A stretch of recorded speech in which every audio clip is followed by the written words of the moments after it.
So of course I was going to step in. And I know that I'm petite and I've got a bit of a squeaky voice, so okay, fine. And this, kid's towering over me. But regardless, I'm very clearly a parent in this situation. So I raised my voice, I expressed my concerns. And in both of these instances, these kids did not give a shit.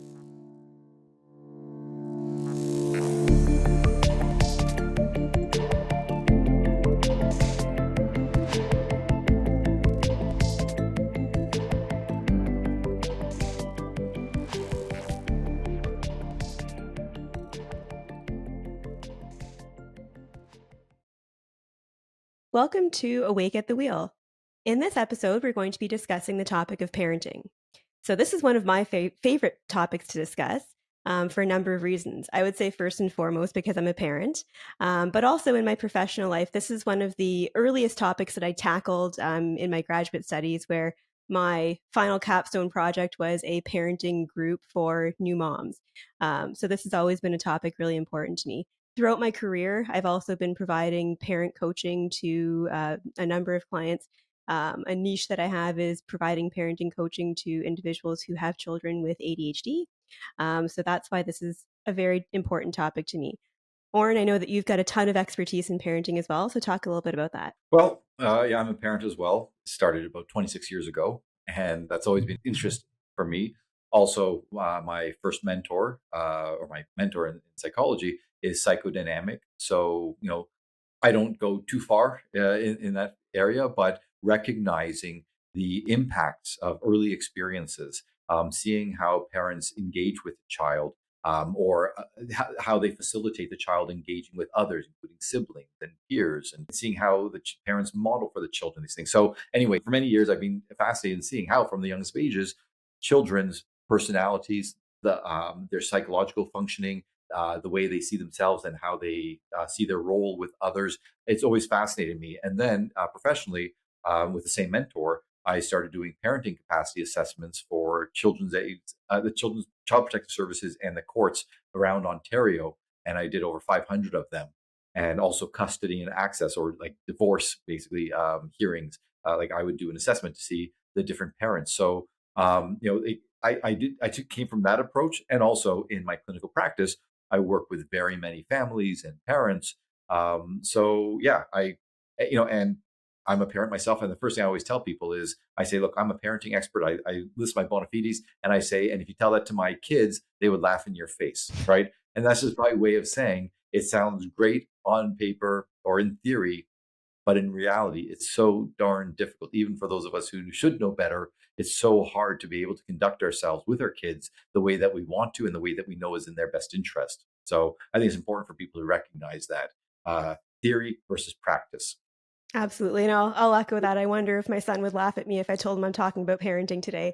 But in any event, I think that, as cliched as it is, parenting is one of the most important jobs that we have, right? We're raising the next generation. And along with that comes a lot of responsibility, a lot of stress, a lot of happiness, and, all kinds of emotions in between.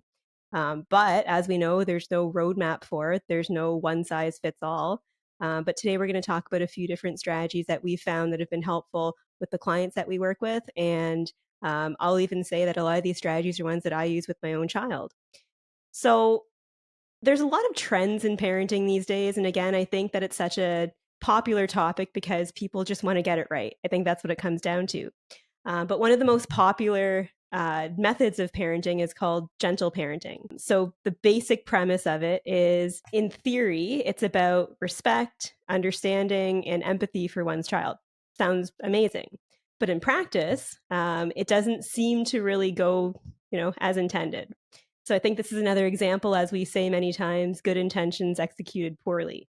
I want to share an example of our most recent vacation where I actually saw this in action. So I'll backtrack a little bit. So gentle parenting, the intention is to follow the authoritative parenting style. So what the psychological literature tells us is that there's three main types of parenting style. There's permissive parenting, there's authoritarian parenting, and authoritative parenting. So permissive parenting is, as it sounds, overly permissive, not a whole lot of structure, not a lot of rules. Authoritarian parenting is, very structured, overly rules focused, not really taking into account the child's, wants, needs, wishes. And then there's authoritative parenting, which is, the happy balance, I suppose, between the two, where the child's wishes are taken into account. There is rules and structure and things such as that. But it's, a little bit softer. Did I cover that okay, or did you want to say more about those three styles before I continue? Well, just that's people always confuse authoritarian and authoritative, right? Authoritarian, my way or the highway. Authoritative, explaining to children, right, why they should be doing these things. And still, the parent is in charge, but the child understands why these expectations are there and why what they did was, hurtful or wrong or, inappropriate. Right. And should take into, again, those things like empathy, understanding, and so on, like Right. gentle parenting suggests. But it seems to be that in most cases, when people try to execute it, it comes across more as permissive parenting. So I mentioned an Right. example when we were on vacation. So we were at the Legoland theme park in Tampa, Florida, and we're waiting in line to put in our order for whatever it was. We're getting apple fries. So there's this, I want to say 12 to 14-year-old boy, and his mom is saying, "Sweetie, what would you like to get?" And he's like, "I want icy." She's like, "Do you want an ice cream?" "No, I want icy." And it just went on with him being extremely rude and disrespectful to her because she thought he wanted ice cream, but he wanted icy, which I guess is a type of Slurpee. And rather than correcting this incredibly rude and disrespectful behavior, she, hires her voice and keeps saying, "Sweetheart, what would you like? What would you like?" And I was just in complete and utter disbelief. And this is only one of probably hundreds of examples that I've seen. But again, the point is, I think that parents want to be warm to their children and parents want to be empathetic. But if you're receiving disrespect in return, I think that it needs to be changed up a little bit. Right. And this gentle parenting, I'm wondering whether it corresponds to what was once called democratic parenting or egalitarian parenting. Like these terms, as you say, these fads come and go. So it's just reinventing the wheel. And in most cases, I have seen where, I hear people talking about it, and then I see the theory behind it, and then I see the execution. And once again, there's a discrepancy among all those different, phenomena.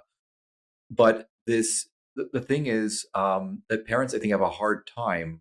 Many parents, a few things. It's one, recognizing that I can be empathetic, loving, and so on, but from a position of strength or at least dominance. And I don't mean to crush and to dominate, but rather I am at the top of the pecking order. I am the adult. I'm the one who's lived all these years, and I'm the one who knows societal rules, expectations, and so on better than the child, and I can guide them. I can model for them how to, conduct themselves better because it's for their best interest. Because I always say this: the parents own well, the ultimate job of a parent is to prepare a child to become independent, Yes. right? To become a fully functioning member of society.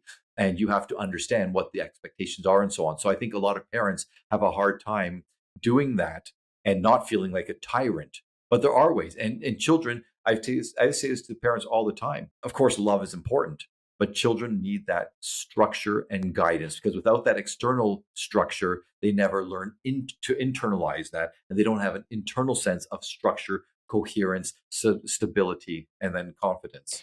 And this is the thing, right? This ultimately, as you said, that's our job, is to be that structure, and set that example for children. But somewhere along the lines, and I'll speak, and I know that your youngest child is about the same age as my child. So but I would say this current generation of parents of young children seem almost afraid to be that structure, have that structure, be that authority, in the family. And some criticism that I've heard is because, the previous generation was too hard in their parenting and so on and so forth.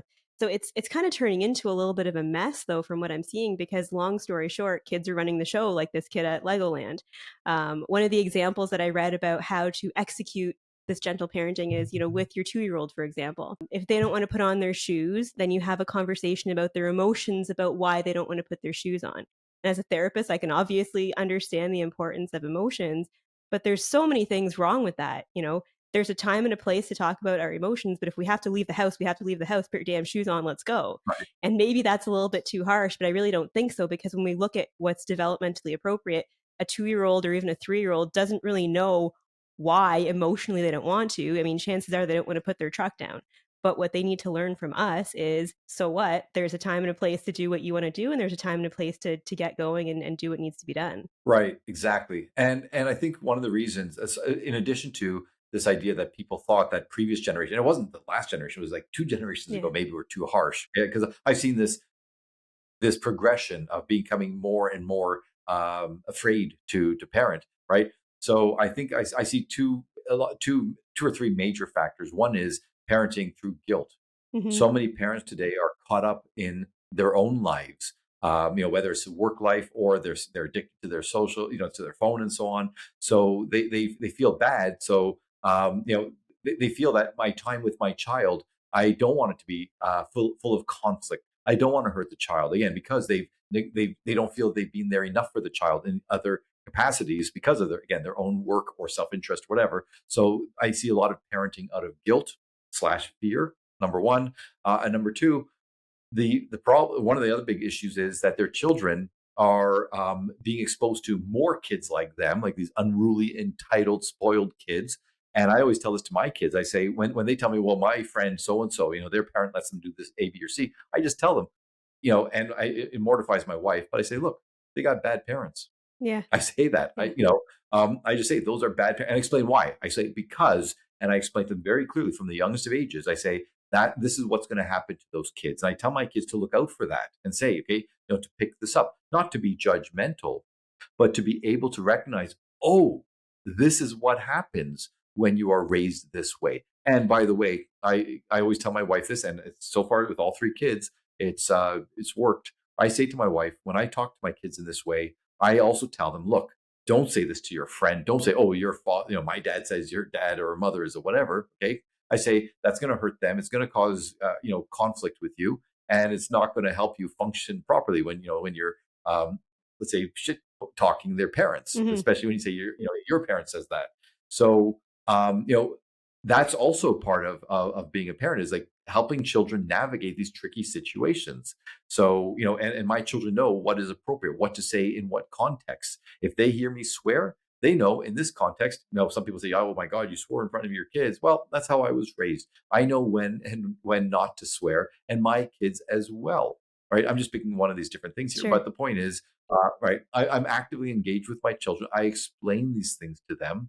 And anyway, again, I'm not perfect by any means. I fail so many times in doing what I want to do. Okay. I get that because of my own issues, being raised and so on. And anyway, the point is, all I'm saying is, we got back to the, saying why so many parents have a hard time kind of laying down the law, right? To me, those are two really big factors. Okay.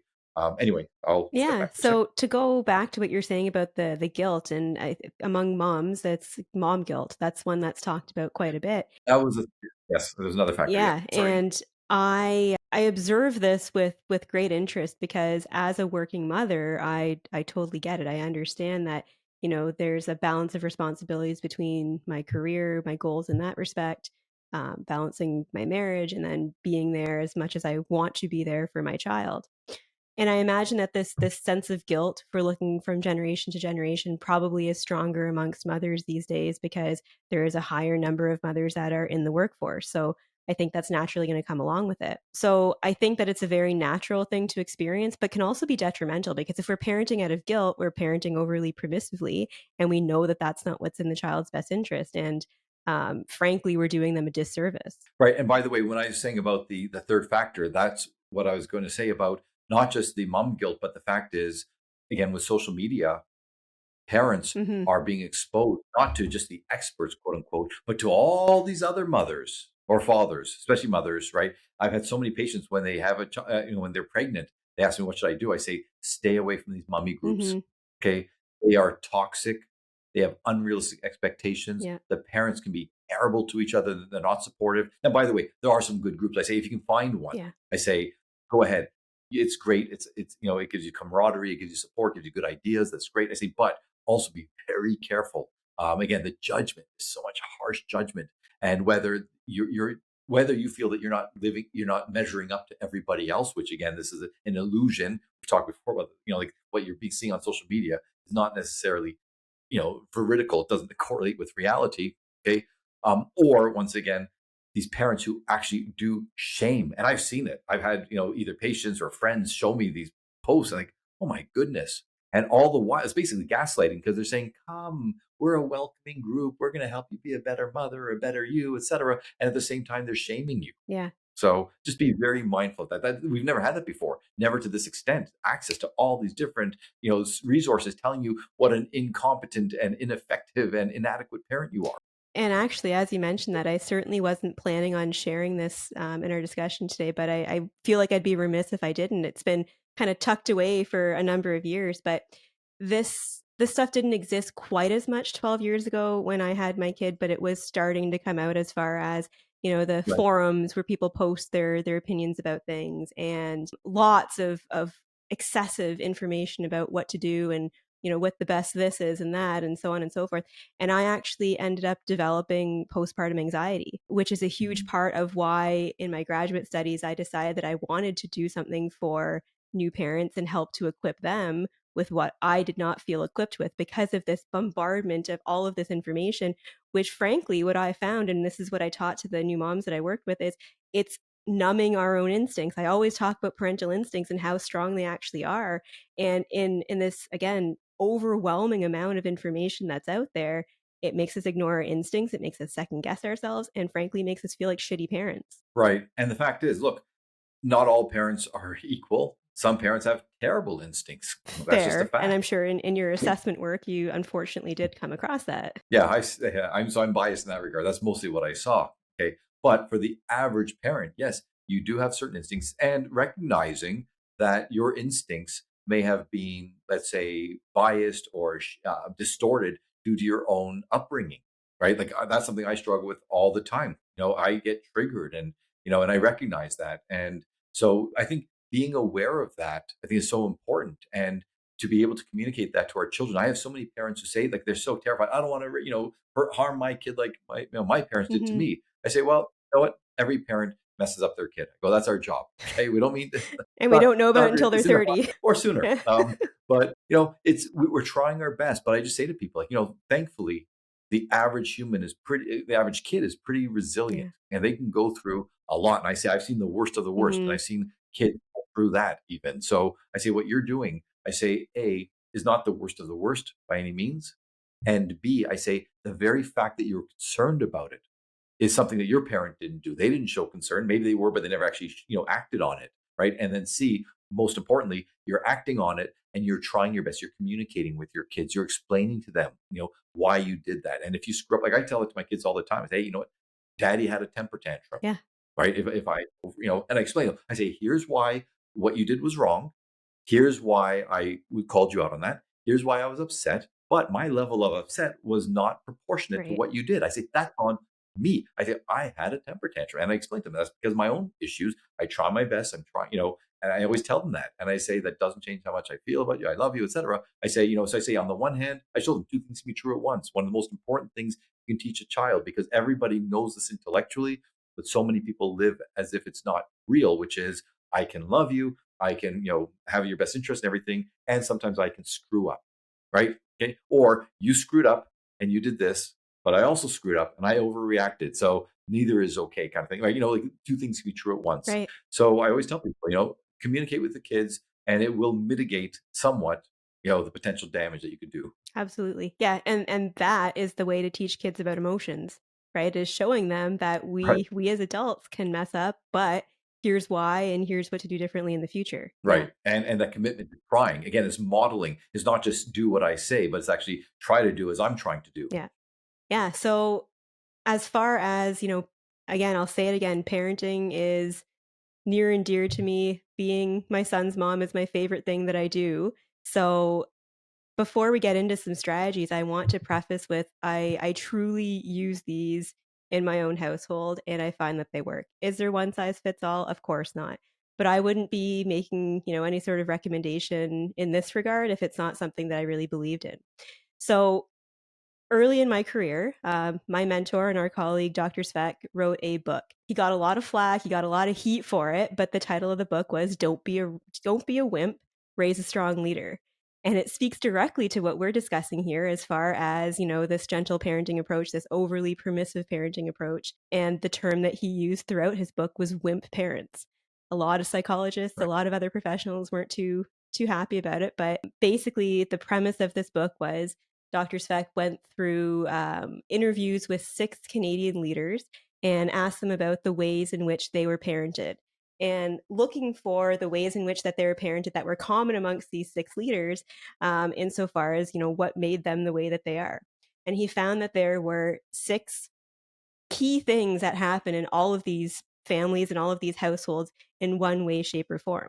So what I'd like to do is I want to go through these 6, but we'll go through them one by one. And, I'll give my 2 cents on it. And Oren, I want to hear yours as well. So with everything that we're talking about, the number one, first and foremost, most important thing to do with any parenting strategy is ensure that all of it is underscored by unconditional love. So without unconditional love, none of this is going to work. Your kid must know that you've got their back, you love them, you're there for them. Regardless of their behavior, you still love them. And, we punish behavior, we don't punish the child's character. That's a really important piece of it. One of the things that helps to build this unconditional love is, not only through our day-to-day actions, but also ensuring that we have, great one-on-one time with them. So one of the strategies in this book discusses the 30 minutes of unconditional love time each week. And in Dr. Speck's research, he found that 30 minutes was all that was needed in the week for a kid to feel that feeling of unconditional love and that secure attachment. So in this half hour, in this 30 minutes of time, with younger kids, for example, and I use this in the parenting group that I did years ago, have a special bin with different toys that you and your kids selected together. So if it's Lego or art stuff or whatever the case may be, and every week you select a scheduled time and spend that 30 minutes doing an activity from that bin. No phones, no distractions. If you have multiple children, you have that with each child. But again, building that special time with them so that they know that they can count on you. That's what that feeling that develops is. So I don't have too much to add, except for a few side notes, tangential. One, you were talking about, I forget the words that you're using, but I talked in a different context about my personal favorite definition of love, between adults was, the feeling that your partner's got your back no matter what, and that's because it gives you a sense of security. Everything I'm hearing you describe in this first rule or first principle is about fostering not just the sense of unconditional love, but that security, as you said, a secure attachment. Right, my parent is there; they've got my back, and so many kids don't feel that. So it's so important. I think it's so important, and having the kids back doesn't mean to let them get away with stuff. Like, if I've worked with parents where the kid does something terrible at school and the parent comes in and they defend the child as even though the child does something wrong. That's not healthy, right? And that doesn't have the kids back. That's just teaching the kid the wrong lessons, right? So I think it's so important about the back. But also, here's the thing: that if people are honest, they will be, let's say, I don't know what word to use, maybe discouraged, maybe embarrassed, maybe ashamed. But here's the fact: go to any park today, any schoolyard, any swimming pool, skating rink, or whatever, and look at the parents. And the vast majority of them, what are they doing? On their Now, phone. They're sitting on the bench on their phone. exactly. And I watch, and so I've taken my kids to all, swimming, all these other things, and I might be on my phone or on my laptop. Okay. But I would always, through the corner of my eye, as soon as the kid was coming around the corner, whatever, I would make eye contact. They would see me. They would see that I'm watching them always. And if you watch today, it's heartbreaking almost when I look at a kid who's at a schoolyard and, I'm looking at the parents on their phone, Yeah. whatever. The kid's like pulling the Yeah. parents' pants or arms, whatever. Again, you have if a parent is talking to another parent and the kid's interrupting, you say, "Hey, 1 second, please," whatever. But it's not that.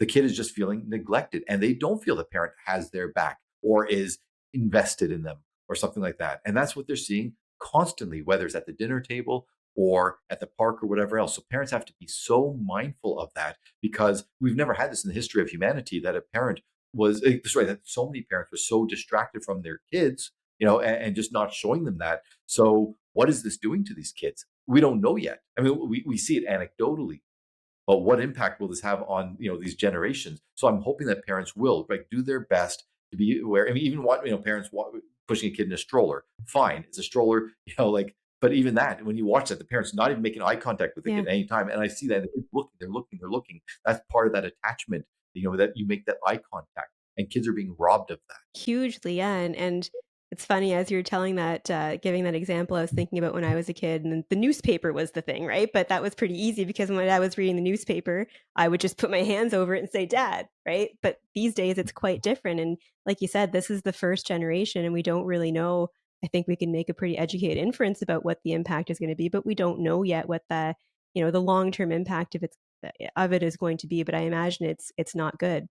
Um, and part of that unconditional love strategy and time, another piece that's missing from it these days is family dinner. So this is one that I go on about, and any of my clients who are potentially listening know that this is what I go on about all the time. Families are so wrapped up these days in activities, right? So taking their kid from one activity to the next 5 to 6 days a week, which that comes with benefits. Of course, it's great to learn a skill and you can learn discipline from certain sports and that's wonderful. But the sacrifice that comes along with that is a really, really important, well studied time together, which is family dinner time. So, in family dinner time, there should not be phones, no electronics at the table. And it's not a time to discuss the problems of the family either. And problems can certainly come up and can certainly be discussed and problem solved together, but it's not a time for argument. So, ensuring that you're spending at least 3 nights a week having dinner together as a family, and again, building that support, building that unconditional love, building that attachment where your kid knows, okay, something happened at school today. I'm going to talk about it with mom and dad, or just mom or just dad at dinner time. Right. And there's been studies about that, that show that quality time, the dinner time. And it's not just having dinner per se. If you have a dysfunctional family, dinner is just another dysfunctional Sure. moment. It's about, as I say, it's like committing to making sure this is just our time together, catching up. How's things going to school, whatever. And even if the kid just says fine, even if it's not that elaborated on, the fact is it's just showing that FaceTime with each other. And it's correlated with, now I say correlated, and I because correlation doesn't equal causation. So someone could say, well, a family what I was going to say is it's correlated with lower rates of substance abuse, of lower rates of school problems, dropping out, teen pregnancies, all of these other factors that kids can get involved in. And people say, well, of course, if you have a stable enough family where you can have that kind of dinner, that stability, that in of itself is what is probably leading to these fewer problems. Like it's a stronger family, et cetera. You have more money, most likely, right? Things like that. So, but the fact is, even families with lots of money, if they've got their kids doing 20 different activities, a week, and it's back and forth, and they're all buying dinner separately and everything like that, well, that chaos, that is not helping these children gain that sense of security. My parents care about me or whatever. They're not just shoveling me off to like 20 different activities. So it really is important, as you say, to have that FaceTime, family time together. But it has to be, there has to be an intention behind it, right? And it's not like it can't be artificial saying, okay, today let's Of go through our course. agenda of what you did this way, right? But the intention being on the parent side saying, trying our best just to make this a pleasant, you know, time together. And by the way, you're talking about unconditional love. I've got to say, only because I don't want to be a hypocrite, even Carl Rogers, it was either between 52, 54, 56, in one of his books, he said, he used unconditional positive regard.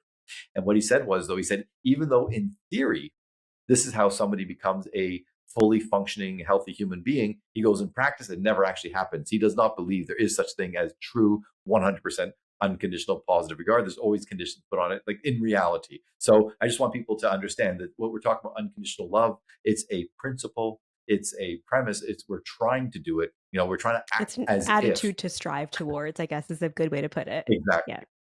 Yeah. Yeah. Okay. So I just want to put. Okay.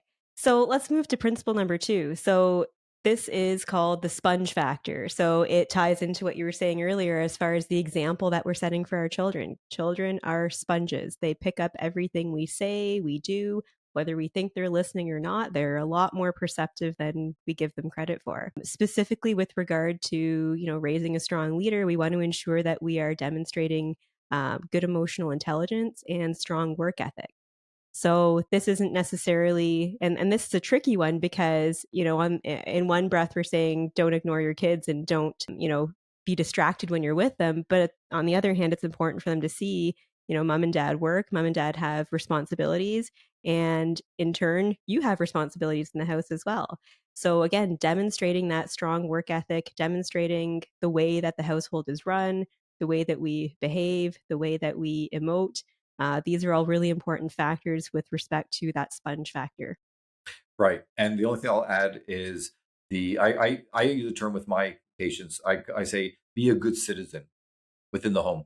Okay, that's it. If you live, whether it's a child, whether it's a teen, whether it's an adult, a young adult living in the house, if you're living in the home, if you're part of the home, you're part of a system, and you can't be a sponge. You talk about sponge factor. You can't be a parasite, a sponge, whatever. You have to contribute, and you have to do your best not to make everybody despise you. Right? Like be a good citizen. So that's the model that I use. Yeah. So another big part of this is, demonstrating toughness. And I think that's a tricky one. And back to the example of gentle parenting, I don't know if the current trends in parenting necessarily encourage toughness, and not only toughness within ourselves as parents and demonstrating, being that rock, I guess is what we can call it, but also instilling that same level of toughness in our kids, and not suggesting that, every single thing that upsets them is grounds to melt and be a puddle of emotions. Yeah, it's so tricky because, we've talked before about how people kind of like take extreme views or black and white views. So people hear this about being tough and everything. So they think about the parent who, backhands the kid, hey, Mhm. toughen up or whatever. And that's too Yeah. extreme. Or the people person says, well, that happened to me and I've turned out fine. So, right. It's as we've talked about so many times, finding a happy medium. Like how do you convey, how do you model, how do you encourage toughness in your child, sometimes through tough love or just through your own demeanor. I've said this so many times when I'd be interviewed on TV or radio, where they're saying, "How do you help a child deal with, let's say, like there was a mass shooting, for example, or a catastrophe or something like that?" I said the parent has to make sure that before you even say anything to the kid, that you compose yourself, you learn to control your, as you were saying about like emotional, displaying emotional intelligence or being able to process your emotions in a healthy way. Do some simple breathing exercises to be able, and not just in talking to the child, but as you said, in just in how you conduct yourself, right? Because that's what the kid sees. Even if you're not, that's social learning. Even if you're not talking to them directly, they're observing how you act. So try, again, how do you comport yourself? Like my kids, like I can be over. I'm dramatic and it's performative in many ways. They know it's a shtick. And I tell them that. So I'll say something to the TV, if the TV's on, I go, I'll say something. And, some of my kids mimic that. And some of them is like, oops, what have I done here? Okay. Other kids mock me for that. But the point is, like, I have to be more mindful of that myself, but I explain to the kids. Okay. And if I'm genuinely upset, I'll say, here's why. I'll explain to them because I'm not having a temper tantrum at the TV. Like I said, it's mostly for Sure. theatrics. That's just right. But I let the kids know that because again, I don't want them to take the wrong thing, thinking like that's a normal reaction because that's not okay. If again, it's being dramatic for a point. Yeah, and I can't think of a specific example, but I know that there, embarrassingly have been a few times where when my son was younger, I'd see him respond or act in the way that I would have, which maybe wasn't the best choice of behavior. And I'm like, oh shit, I need to fix that one. Funny enough, now he can just point it out and say, Mom, that's, maybe not a good thing to say, but that ties into what you were saying before, where we've created that environment where he's not disrespectfully calling me out on my behavior, but Right. we have expectations of him, and in turn, there's a standard that's been set for the family and our behavior. Right. And by the way, just that's just if I can jump on that for Yeah, a second, because whether parents or in relationships or anything else like that, I tell people the one thing that I see that makes people react disproportionate to what actually happened is hypocrisy. And as a parent, if it's do what I say but not what I do, that's hypocrisy. And the reason I tell people that the reason that hypocrisy hits us so powerfully and so profoundly is that in reality, hypocrisy is a symbol of injustice. And I say that, at least in the West, we have this belief that in a just world. So if I'm a good person, good things happen. If bad things happen only to bad people. That's that sort of sense of justice. Or that if something bad happens to me, I will have my vindication, or someone will support me, or come, whatever. And if you're robbed of that sense from an early age, lack of justice, that sense of injustice, that really gives a sense of insecurity, of anxiety, because the world's not operating the way that we think it should. So parents have to really be mindful of that. So again, if your son is calling you out on something, if a parent goes, "You can't say that," blah, because I'm the adult, it's like, no, no. Again, we're all citizens, right? Some citizens may have higher standing and ranking and power, but we still are being held to the same Yeah. standards. And interestingly enough, that ties into the next principle, which I think is not only difficult in a parenting context, but, as humans in general, and it is understanding the word no. So showing your children two types of no. There is the necessary no, which is, for example, I want a pet elephant. Well, we can't afford that and that's not practical. So that's an obvious no. But there's also the strategic no. So, an example of that could be I want to have ice cream before dinner. Well, you could potentially fulfill that, but from a strategy standpoint, no, they need to understand that that's not, appropriate for their nutrition, for their schedule, for their routine, and so on and so forth. And the importance of this is, I think that it seems obvious, but it's very difficult in practice. Back to what we discussed before, as far as kids having to develop expectations of how the world works, not only in their current reality, but frankly, when they grow up, they're going to hear no a lot. So understanding how to manage the word no, how to deal with the word no, when to fight back, when to accept it, that is incredibly important. Exactly. And again, the delivery of the no, and expecting that if you say no to a child, to expect a child to go, "Okay, got it." That would be unrealistic, depending on the kid's age, especially. So learning how to contain your own reaction to the child's, reaction to your saying no, for example.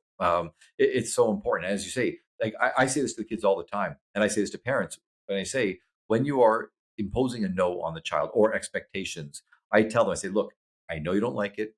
I say, and I know you don't appreciate it.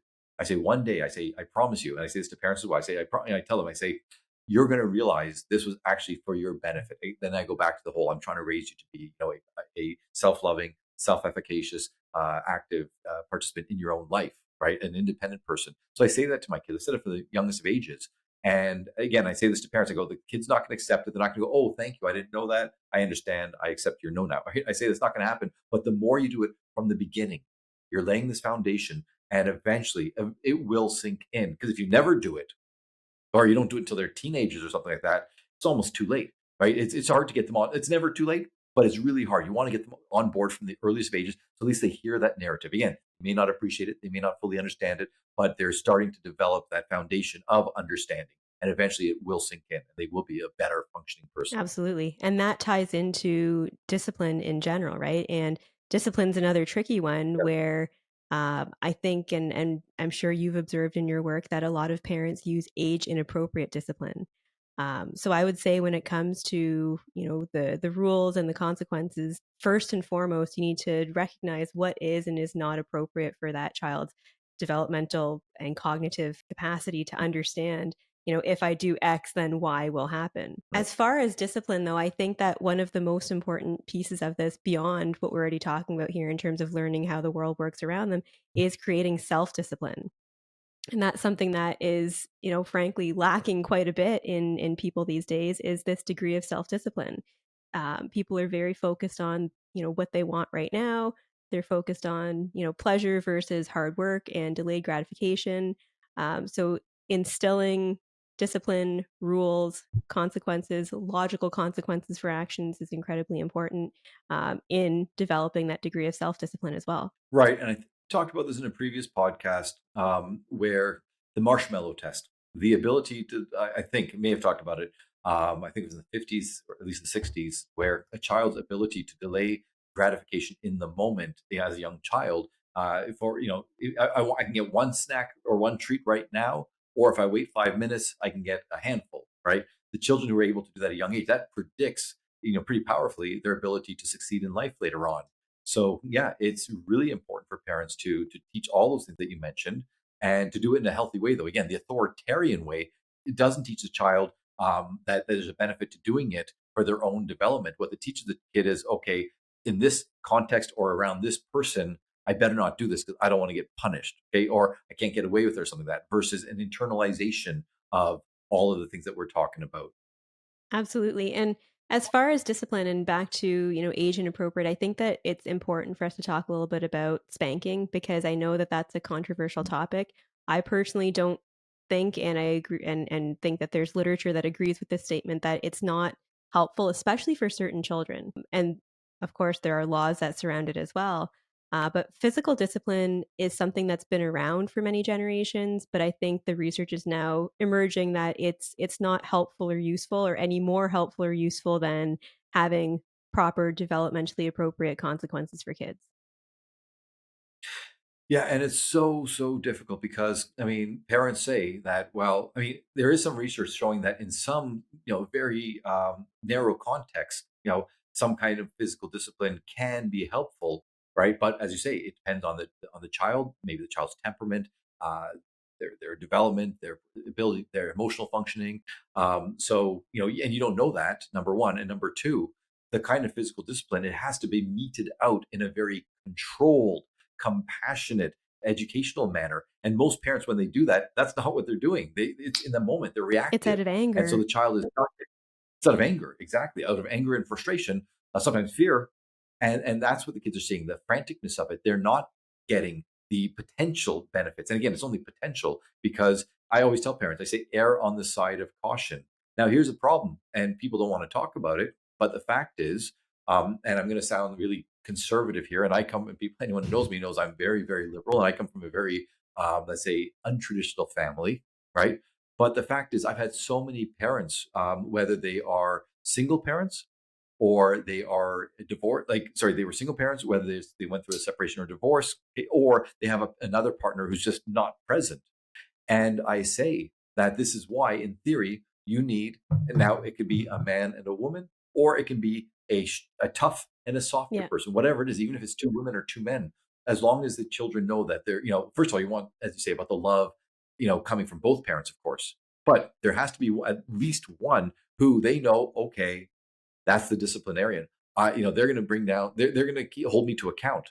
And if you don't have that, then the children, they don't have that sense of structure, of guidance, whatever. And again, we're not talking authoritarian. We're not talking being a tyrant or a dictator. We're just talking about knowing that, okay, there is a strong force above me, and again, whether that's the disciplinarian parent, whether it's values, whether it's a religious ethos, whatever it is, that there's something greater than me that I need to abide by or adhere to, or or respect, right? And sometimes having that tough parent, that's what you need. Once again, not an authoritarian, not a tyrant, just a tough parent who's going to toe the line. And so if you're a single parent and you don't have that, okay, especially if you're the mother and your kid's getting older, especially if it's a boy, it's really hard. And again, I don't want kids to feel scared of their parents, but I do want them to be afraid of the consequence, knowing that if they don't, do what they're supposed to do, there will be a consequence. And especially with teenagers, they think, what's the consequence? What's the worst that can happen? What can my mom do, or something like that? So again,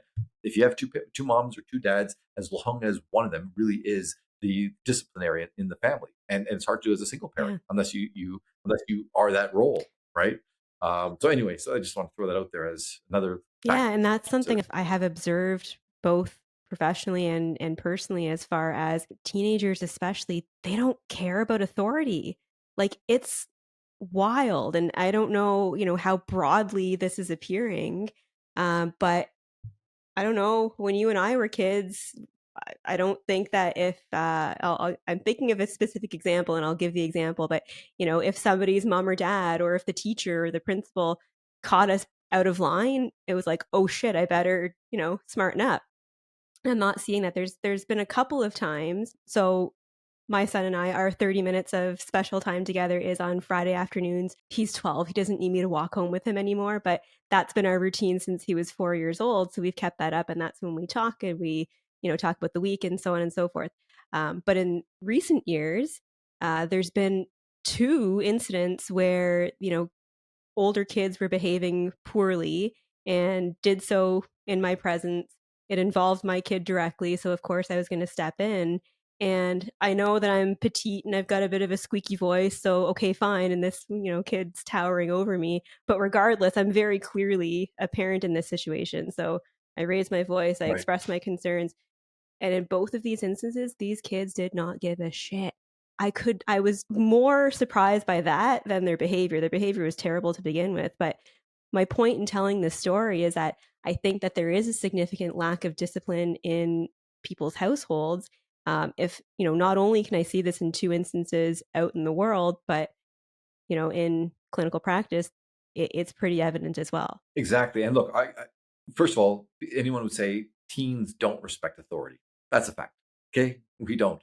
But understanding that there is an authority and understanding that there is a consequence, even if you don't respect the authority, the fear of a Right. consequence. Again, it's not the best motive, but it's one of the ways to helping people build morals. Is you start with that fear. I mean, it's a low level, but that you need a foundation, and then you build on that. And they don't have that. And yeah, you can look at any video online and you see this as you're describing, whether it's parent, teacher, police Yeah. officer, right? And the people in charge, this is why we have the podcast called Awake at the Wheel, because the people in charge have been asleep at the wheel. When you have politicians saying police are bad, okay, or Hmm. defund the police, so on, right? The police are one of the main symbols of authority. It's about symbolism. We've talked about the power of symbols, and so when even them, whether it's teacher, police, whoever else. Now with scientists and doctors, where people are, and kids are hearing the parents go, "Oh, those Yeah. doctors, they don't know Yeah. anything." So, right. So what are kids supposed to trust? And kids can't trust themselves. And if they want to, if you want kids to trust themselves, well, go read Lord of the Flies. See how that turned out. Okay. That's what happens when you have kids in Yeah. control. It's not Utopia, it's Lord of the Yeah. Flies, okay, or Yellow Jacket Yeah. to be more modern. Okay, so yeah, and it's look, I have to say it. The blame lies with the parents of those kids because they didn't instill in them Hmm. that sense of either respect or fear of authority. Right? Again, respect would be better, but I get it. I get it. It's hard. And again, I never got to be honest. I didn't respect authority, but I understood. I understood the hierarchies and everything like that, and I was respectful to them because I understood that's what's expected of me. So I may not have respected their authority, but I knew this is how I should conduct Right. myself, lest something terrible happen to And me. that's such an Right. important So distinction, right? Because again, we're talking about what's developmentally appropriate. And yeah, teenagers don't respect authority. That's as old as time, and that's fine. But like you're saying, the demonstration of that respect, or at least the acknowledgement of, okay, fine, I may not like it, but I'm going to do it anyways, as far as respecting that hierarchy, that's what's missing. exactly. And again, it falls on the parents. And if parents say, "What can I do?" They can see the videos, blah blah. Yes, but once again, as I've said, you are the filter through which those kids see it. That you impose on them or inculcate them with values, not your own values, just healthy values. And I mean, they can also be your own values as well. And the children, they shouldn't adopt it blindly, but again, they should understand the hierarchy. And at the very least, there's a consequence. And even though I blame the parents, the fact is, schools, they've failed Yeah. recently because there are very few consequences, right? And now we'll talk about this in another podcast, but the fact is that kids are being taught, well, if you have certain, let's say, immutable characteristics or certain lifestyle choices or anything like that, then you're untouchable. You actually do get to get Yeah. away with these things because you can cry racism or sexism or homophobia or whatever else like that, even if you're just being an a hole. You have that recourse. So and so I don't.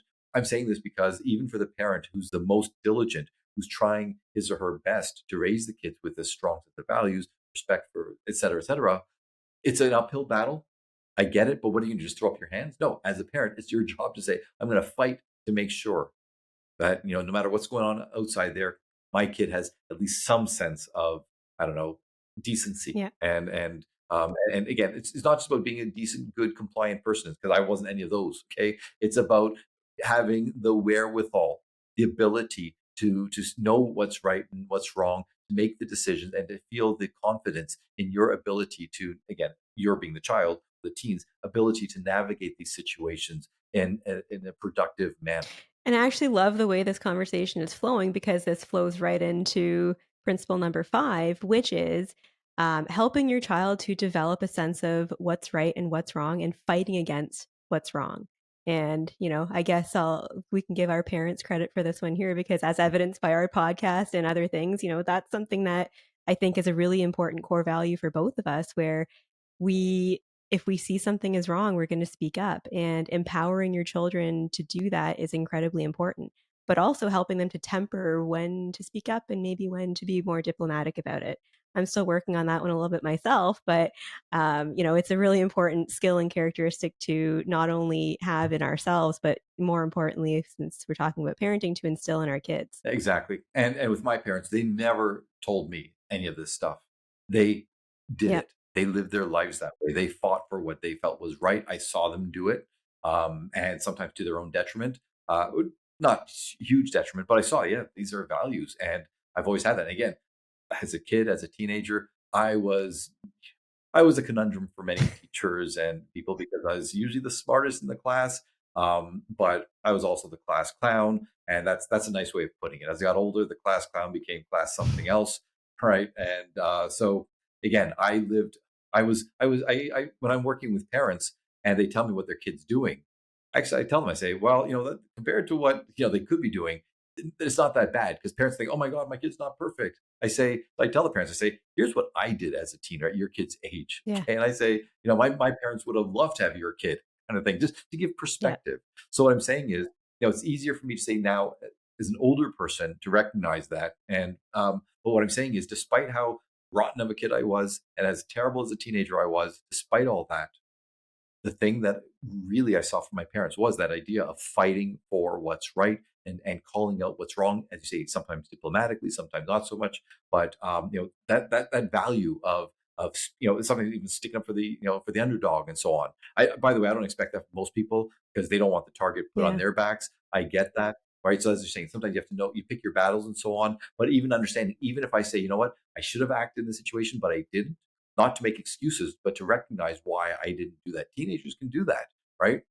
It's hard because the prefrontal cortex is slowing down. The limbic system's on fire. They're just acting on impulse. I get it. The brain's not fully formed, but trying from the youngest of age of helping kids to see that. Even by the way, I think I may have said this to you before. I'm not sure, but I tell people when you see parents who, let's say, a child doesn't say please or thank you, right? And when a parent doesn't intervene, that's the simplest thing. At 2 years old, a child gets something and you tell the kid, say thank you, right? Like when parents don't do that, I predict, and it's usually because we have lots of we have good data here. My wife and I, because we our kids, from 26 to 13 years old, or almost 14, we've seen these kids grow up, and I would predict, and years later, we saw these kids having these troubles, right? Because the parents didn't take those simple interventions, right? Of, or if a kid smacks another kid, right? It's not that, you don't roughhouse your child, but you do say, hey, hey, hey, that's not nice, blah, blah, blah, and stuff like that, right? When parents don't do that,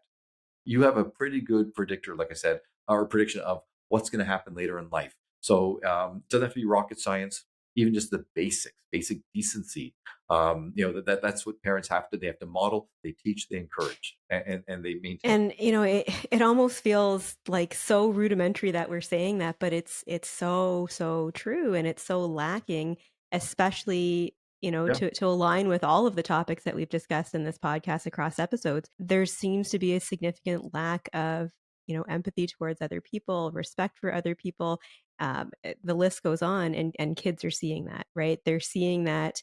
Well, if mom right. and dad behave that way, then I am too, and then out the window go manners as well. Right. And I got to say, I think I might have alluded to this before, but I truly think that one of the reasons I only want to speak for myself, certain patients, is that they were raised in a certain way, whether it was pathologically unhealthy or whether it was in a good way, to conduct themselves decently. And they're seeing so many people not doing that, that is distressing. They start questioning their own values. And I think that's one of the reasons that they end up in therapy because some of the stuff that they say gets to them. I don't hear a lot of people doing it. Like, or if they go, oh, when I'm with my grandparents and they're so rude to the servers, I'm mortified and stuff like that. Like, yeah. And with other people, and you watch them, and they're jerks with servers or other people, right? So I really do think that I truly believe that that's one of the factors that sends certain people to therapy is wondering like, what the hell's wrong with the world? Is it me? Is it the world? It's distressing. And so I like to remind them. I go, yeah. I say to those people, I go, if the world were comprised of more people like you, it would be a better place. The reality is it Mhm. isn't. So we have to help you as an adult or a teen or whatever the age is, learn to navigate, learn to not take on their ills learn to not internalize this, and learn to contain your reaction to this, because it's not going to change, Yeah. right? You have to be able to adapt to it, and not to act like them, but to to almost insulate yourself from the not so niceties that we're seeing. And once again, that stems from how they were raised. Yeah, and you're seeing it, I'm seeing it with my clients as well, and as I've said before, the clients that I work with are predominantly first responders, and they're seeing it not only in their profession where the public is treating them with such disrespect, but, I have such respect for the clients that I see. They're lovely human beings, and I always say to them, unfortunately, the cognitive dissonance that exists right now is that you're holding other people to the standard that you hold yourself. And like, wow, what a crazy concept, but it's true. These lovely human beings are really suffering because they're, so conscientious and care about the way they treat other people, but aren't seeing that reciprocity, and that causes a great deal of distress. Right. And I know, I mean, just because I don't want to forget this, if I may sort of just kind of take it out of order, because there's always a question of what can you do about it. If I can just say one thing about that, what you're saying. So a few years ago, I was with my friend, and it was the first time that COVID restrictions were loosened for a little while. And so we went out. We hadn't seen each other face to face for a while, and we're talking about all the craziness in the world, et cetera, et cetera. And as we're talking about these things, he looked at me and he said, "Doesn't this worry you? Doesn't it distress you? Doesn't?" And he's asking all this question. I go, "No." He said, "Why not?" I said, "Because I've known this about people, for much of my life." I say, "I accept it. I don't like it." I said, "But I've accepted it." So what I say is, on the one hand, I have a dim view of humans, because I know that we're self-serving, blah, blah, blah. Okay. And he said, "But then why doesn't that depress you?" I said, "Because I don't let that dim view Hmm. either A, overwhelm, right? I contain it, and B, I say, I only let into my realm, my sphere, the people that are not like that. And if they are like that, I either keep them at a distance, or if, I limit my interaction with them and so on, because that's something that you can do with it. As you're saying, that, you're holding people to these standards that you have. And again, if everyone did, it would be a better Hmm. world, but it's not. Right. So how do you deal with it? You can teach your kids that way, sure. But if it's your neighbor, if it's your friend, whatever, like, it's learning how, once again, to say, okay, the reality is this person sucks, okay, or this person is not in, having them in my life is not in my best interest, or whatever else like that. Once again, recognizing that, and seeing how can I deal with this person or the situation in a way that I don't I don't get exhausted by it, right? So, and again, those two things can be true at once. People can suck, but that does, and people have sucked since the beginning of time, right? And if you recognize that and you learn to navigate with around that, their suckiness will have less of an impact on Yeah. What's the saying? Good fences make good neighbors. So the idea you. being, Right.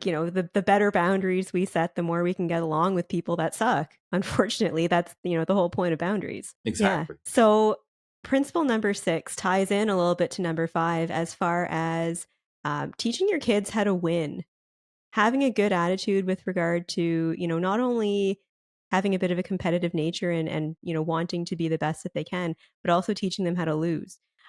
Because the fact is, and the reality is there's going to be situations where you win, where you lose, where you don't like the way things are going.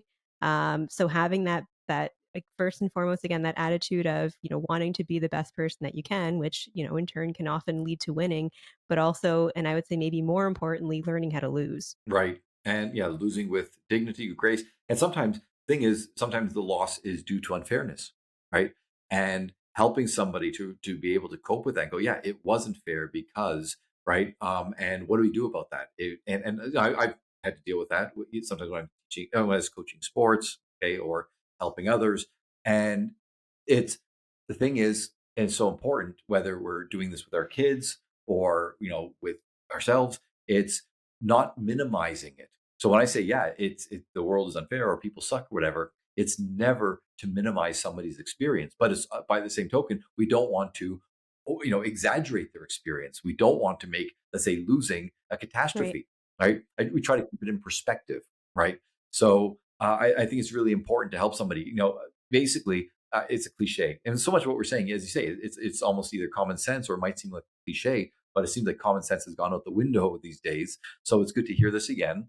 And so it's not a losing experience if it's a learning Hmm. experience, right? What And that's so critical. What can I learn from this? Because I always tell people, I can't go back in time. I haven't mastered that yet. Okay, so we're not able to go back in time. We can't change what happened, but we can change the impact on us. We can make sure we don't carry it and it doesn't like just eat away at us. And we can actually learn to do better next time. And what are lessons that we can learn from that? Not just about the loss, but about people or about circumstances. What can you do better? Things like that. So turning into a learning experience Absolutely. helps mitigate the Yeah. listing of the And loss. I kind of crapped on sports a little bit earlier as far as people overcommitting their kids, but I think this is an opportunity where it is incredibly important to ensure that your kids are in some sort of either competitive sport or activity or something like that so that they have that firsthand ability to learn this skill that we're talking about here. Back to what you were saying, demonstrating that, showing that example. When it comes to business, for example, if something doesn't go the way that I want it to, of course I'm pissed off, but I can't stomp my feet and have a temper tantrum because I know my kid is watching me and learning. Right. And what I was going to say, sorry, when I interrupted, was that, schools have gone in the opposite direction. So many schools have no competitive sports because we don't want winners and losers. We don't want, this is the antithesis of human development and human growth and resilience is saying, no, no, no, we don't want anyone to lose. So we're not going to have that opportunity. No, no, we want kids to have the opportunity to learn to lose, to fail, to pick themselves up. And I've said this to so many parents. I say, thank goodness your kid did that as a teenager before it has a greater impact on them. Better they learn now. Okay, whether it's having to repeat a class, whether it's because they kept skipping, whether they spent all their money and now they have nothing.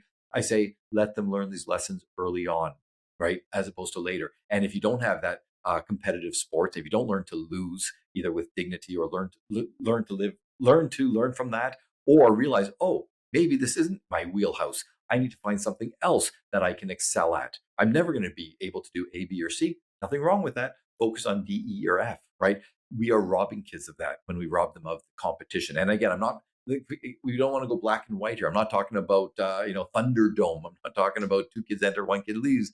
It's just about learning, that there are competitions, there are hierarchies, there are people who are better than you in certain realms, certain skills, certain, whatever, okay, areas of life, and learning that either I have to be okay with being second or 200th best, or it's not for me. I'll find something else that I'm going to excel at where I can do better. May not be number one, but again, I'll get a better sense of accomplishment, of maybe other people's admiration or success, whatever the case may be, right? But you don't ever learn that if there's no competition. That's ridiculous. And there's so many different germinations or manifestations of this these days where we're taking out the competition, whether it's de-streaming, so there's Mhm. no different levels of education, put all the kids in the same classroom, and because we don't want to stigmatize, again, great intentions but poor execution, and look at what it's doing to those kids. Yeah. So anyway, No, and you make just such another a thing to throw. fabulous point with that, and I feel like I could talk about that very topic for an hour in and of itself. The participation ribbons and everybody gets a trophy and Right. it's another one of those examples where in the short term, sure, that's great, but in the long term, not only are kids learning nothing from that, but in fact, you're detracting from their learning because they're not, all those great things that you mentioned, they're not acquiring that skill of, okay, well, this is what I'm good at, this is what I'm not so great at. Let me focus on these strengths instead, right? It is incredibly important for kids to understand what that feels like, what that looks like, and what they can do in the future about it. Right, and if I can just add one more thing to that, and it'll come up in other, and it has come up in other podcasts. What we're basically telling kids, not we, sorry, not you and I, but what the message that they're getting from so many different sources is, if somebody does better than you, that's because of inequity. Mhm, mhm. That's not because they tried hard. That's not because their parents did this, that. No, it's because the world is not fair and we're going to make it more equal. Okay. It's not your fault. You didn't do anything wrong. No, no, no. It's inequity because of A, B, C, or D. And that's the opposite of self efficacy and self agency, right? With those constructs, we're trying to teach kids this is what you can do to produce a result that you want, okay, or a better result, or to improve and stuff like that. They're not being told that. They literally are being told, no, no, it's due to only inequity. It's not Yeah, fair. yeah, absolutely. So yeah, as far as the six principles, those are the six. And in the description of the Right. YouTube video, we'll link if anyone's interested in reading the book in full. I highly recommend it.